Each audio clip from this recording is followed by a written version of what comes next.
ও শুনোর নিবেদনে আপনারা শুনছেন কয়েকটি বিখ্যাত অতিপ্রাকৃত এবং অলৌকিক গল্পের সম্ভার। আজকের গল্প ঈশান কোণ, রচনা দেবচক্র, প্রযোজনায় অরেঞ্জ পাবলিশার্স।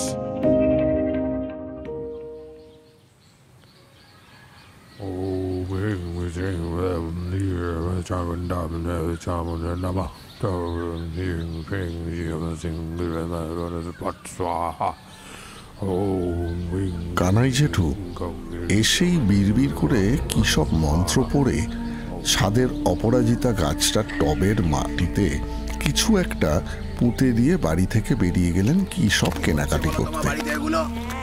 পরক্ষণেই ঠাকুমা আর ছোটকার মধ্যে আবার শুরু হলো তর্কাতর্কি। কেউ এক চুলও জমি ছাড়বে না। আমরা ছোটরা মাঝে মধ্যে একটু করে ফোড়ন দিচ্ছি। 6 ভাই বোন কে কোন দিকে যাবে সেটাও ঠিক হয়ে গেল। আমি তো ঠাকুমার দিকেই থাকি বরাবর। কারণটা একটু চুপি চুপি বলে রাখি। আসলে প্রতিদিন ঠাকুর পুজোর সন্দেশ, ফল, বাতাসাটার বেশিরভাগটা একমাত্র নাতি হওয়ার সুবাদে আমার ভাগ্যেই জোটে। ঝগড়ার বিষয়বস্তু ভালো করে না বুঝলেও নিজেদের বক্তব্য পেশ করতে ছাড়ি না কেউই। ঠাকুমার বক্তব্য হলো, বাড়িতে কিছুদিন ধরে যেসব অলৌকিক কাণ্ড কারখানা ঘটে চলেছে তার জন্য দায়ী গৃহদেবতারাই।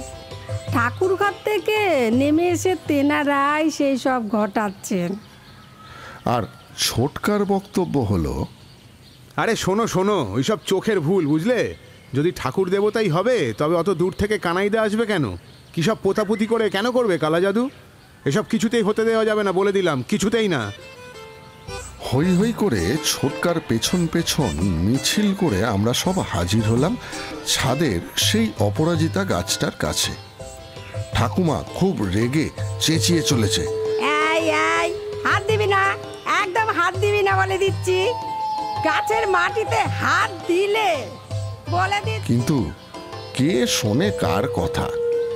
অর্ডার পেয়ে দৌড়ে রান্নাঘর থেকে একটা খুন্তি আনতেই শুরু হলো খোঁড়াখুড়ি। একটু খুঁড়তেই বেরিয়ে এলো যেটা, সেটা হলো একটা 3-4 ইঞ্চি মাপের হাড়। ঠিক খাসির মাংস খেতে গিয়ে যেগুলোকে আমরা চোষা হাড় বলি। আর শুরুত করে ভেতরের মজ্জাটা চুষে খেয়ে নিয়ে হাড়টা ফেলে দিই, ঠিক সেই ধরনের। কেন করলি? কেন বার করলি? গো আমার এ কি হলো গো? ঠাকুমা কান্নায় ভেঙে পড়ল। আর ছোটকা হাড়টা নিয়ে যুদ্ধ জয়ের ভঙ্গিতে হুঙ্কার ছাড়তে ছাড়তে লাফাতে লাগলো। এবার ঘটনাটার সূত্রপাতটা কিভাবে হলো সেটা বলি। আমাদের বাড়িটা বহু পুরনো। সামনেই আছে একটা মসজিদ। ঠাকুমার মুখেই শুনেছি অনেক অনেক কাল আগে, মানে আমাদের বাড়ি তৈরি হবারও অনেক আগে, এই জায়গাটা পুরোটাই ছিল একটা কবরখানা। বাড়ির ভিত খোঁড়ার সময়ও নাকি কিছু কঙ্কালের হাড়গোড় পাওয়া গেছিল। কানাই জেঠুও বাড়িতে আসার পরে একদিন ঠাকুমাকে বলেছিল, এই বাড়ির ঈশান কোণে একটা কবর আছে মাসিমা, আমি স্পষ্ট তার অস্তিত্ব বুঝতে পারছি। তারপর থেকে আমরা তো ভয়ে একতলার ওই দিকের কোণের ঘরে দিনে বা রাতে কখনোই আর একা যেতাম না। আমাদের 3 তলার ছাদেই ছিল ঠাকুর ঘর, আর ছাদে যাওয়ার সিঁড়িটা ছিল ঠিক রান্নাঘরের পাশে। 2 তলার পড়ার ঘর থেকে সোজাসুজি রান্নাঘরটা দেখা যেত। একদিন সন্ধেবেলা পড়ার ঘরের মেঝেতে শতরঞ্জি পেতে আমরা সবাই পড়তে বসেছি। দূরে কোথাও রেডিওতে গান বাজছে। নিজে পড়ছি আর বোনেদেরও পড়াচ্ছি। ছোট বোন শান্টু তখন ক্লাস 3-তে পড়ে। খুব দুরন্ত আর চঞ্চল। কোনো রকমে অঙ্ক কষতে দিয়ে বসিয়েছি। দরজা দিয়ে সোজাসুজি রান্নাঘরে দেখা যাচ্ছে মা আর কাকিমাকে। হঠাৎ মা খুব জোরে চেঁচিয়ে উঠল, এই ওদিকে কোথায় যাচ্ছিস অন্ধকারে? ছাদের সিঁড়িতে কি আছে? আর এখন ছাদে উঠছিস কেন? মার না খেতে চাস তো নেমে আয় বলছি। অবাক হয়ে কার উদ্দেশ্যে এই চিৎকার জানতে চাইলে শুনলাম, দেখ না, এই মাত্র শান্টু দৌড়ে ঘর থেকে বেরিয়ে অন্ধকার সিঁড়ি দিয়ে ওই ছাদে উঠে গেল। যা তো ধরে নিয়ে আয়, তারপর দেখাচ্ছি আজ ওর একদিন কি আমার একদিন। আমরা সবাই, এমনকি শান্টুও বিস্ময়ে হতবাক। অঙ্ক কষা ছেড়ে সে মা কাকিমাকে দেখা দিতেই ভয়ে আতঙ্কে তাদের মুখ হয়ে গেল ফ্যাকাশে। এই ঘটনার রেশ কাটতে না কাটতেই একদিন সন্ধেবেলায় মা রান্না করার ফাঁকে একটু জিরিয়ে নিতে বসলো সিঁড়ির শেষ ধাপে। শরীর ক্লান্ত থাকায় দেয়ালে হেলান দিয়ে পা ছড়িয়ে দিল। হঠাৎ সিঁড়ির ওপর দিক থেকে মেয়েলি অথচ গম্ভীর গলার আওয়াজ এলো, আর সন্ধেবেলা সিঁড়ি জুড়ে বসেছিস কেন? যা, সরে যা। প্রচন্ড রকম চমকে পেছন দিকে তাকিয়ে হালকা অন্ধকারে লাল পাড় সাদা শাড়ি পরিহিত কাউকে চোখে পড়তেই ভালো করে আর কিছু দেখা তো দূরে থাক, মা পড়ি কি মরি করে এক দৌড়ে ঘরে গিয়ে কাঁপতে লাগলো। শেষ পর্যন্ত ঠাকুমার আদেশে দাদুর দেশের বাড়ি বর্ধমানের রামগোপালপুর থেকে আনানো হলো কানাই জেঠুকে। উনি একজন ভালো গুণিন। এসেই সব শুনে প্রথমেই বাড়িটাকে বন্ধন দিয়ে দিলেন অপরাজিতা গাছের মাটিতে এই হাড়টা পুঁতে। বাড়ির একতলায় একটা ঘরে থাকতে দেয়া হলো তাকে। কিন্তু এর পর থেকে শুরু হলো আর এক বিপদ। ঘরে থাকাই যেন দায় হয়ে উঠল। রাতে বিছানায় শুলেই শুনতাম ধূপধাপ শব্দ, কে যেন ছাদে চলে বেড়াচ্ছে। বাবা তো একদিন রাতে চেঁচিয়ে উঠলেন, এই এই এই কে ওখানে, কে কে ওখানে? কিন্তু কাউকে দেখা গেল না। রান্না করতে করতে হঠাৎ মনে হয় কেউ রান্নাঘরে উঁকি মারছে। মা তাকাতেই ছায়াটা সরে যায়। হঠাৎ ঝনঝন করে বাসন পড়ার শব্দ, কিন্তু রান্নাঘরে এসে দেখা যায় সব কিছু ঠিক জায়গাতেই আছে।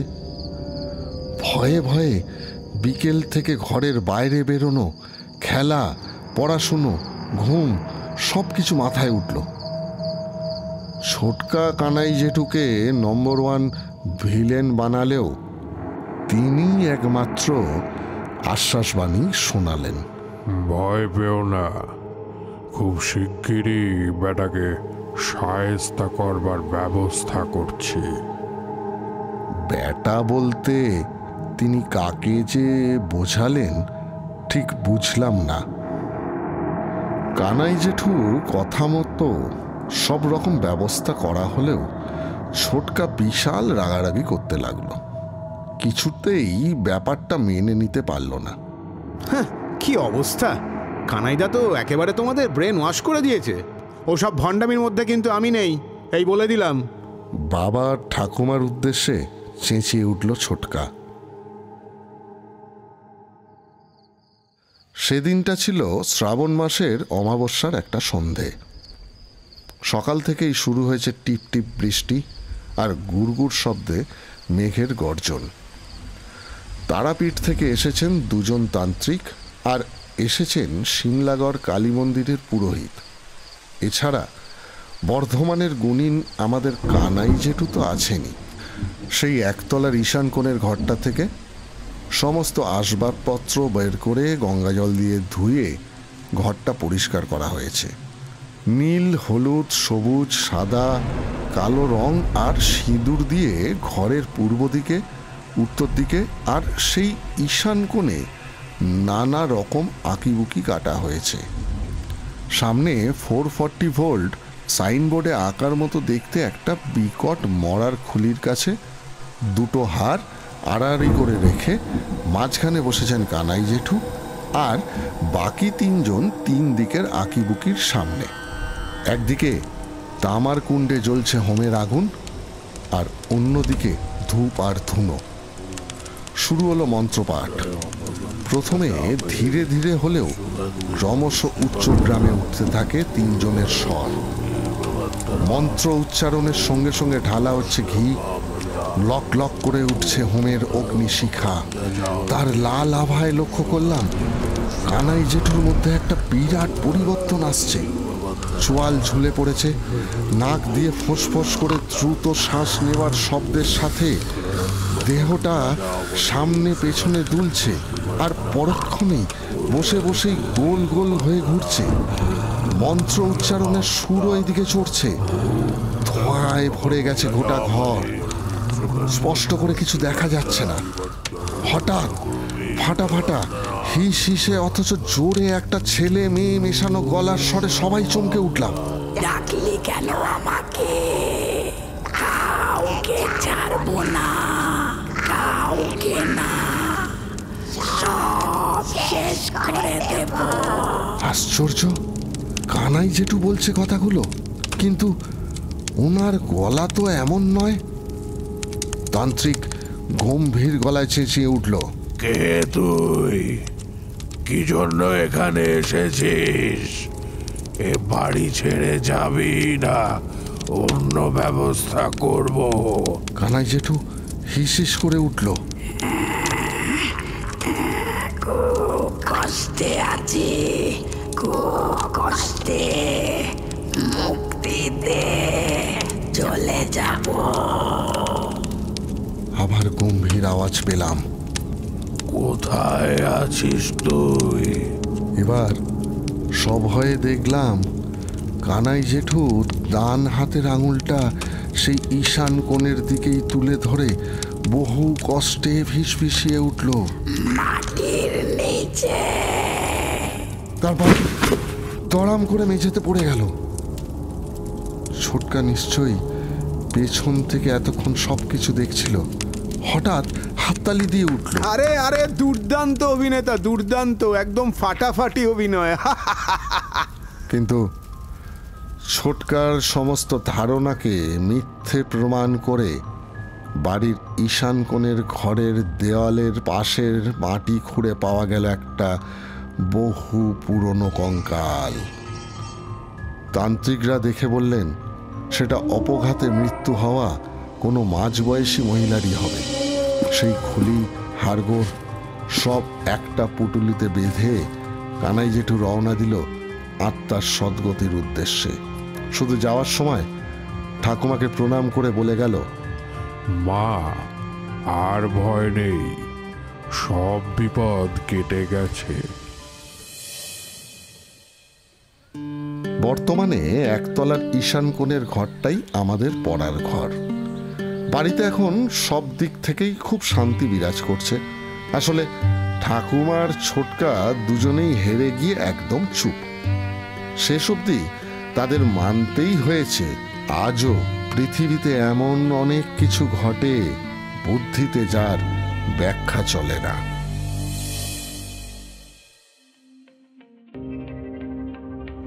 ও শুনোর নিবেদনে আপনারা শুনলেন আজকের গল্প ঈশান কোণ। রচনা দেবচক্র। পাঠে ইপ্সিতা, মালবিকা, অরিন্দম, অভিজিৎ, রক্তিম এবং সাম্য। প্রযোজনায় অরেঞ্জ পাবলিশার্স। শব্দ সংযোজন, আবহ এবং প্রাচীর চিত্র ই ফ্ল্যাট স্টুডিও।